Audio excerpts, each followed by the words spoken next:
Second left, isang bitaw sa malayo, Montano. Almost got it!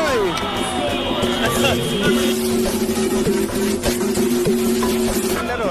Parang yung laro natin sa kalye, kailangan ilabas. Pagka nagpipit yung kalaban mo, kailangan ilabas yung sa 3-point line. Tira ang NBA Commissioner's Office para ma-tap lang ang laro. Anjo Eliana moving towards weak side. Sasalaksak siya. Oh, great drive by Anjo. At alam mo, seryosohan na. Sa ngayon, Juan Fernandez bumubuhay. First basket ni Commissioner. Swap.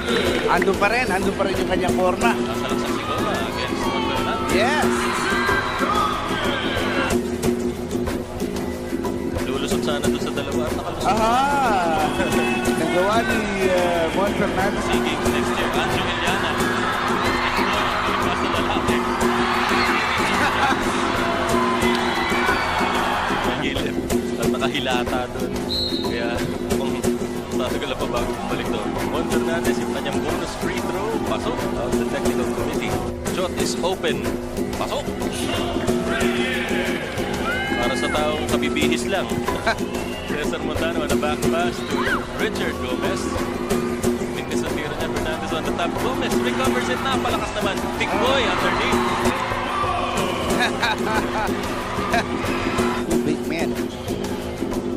Again, ito yung trio na sumara ng first half. He gets the ball once again dito sa malapit. Naputata ni Richard. Ball saved by Anjo Eliana. Gomez driving in.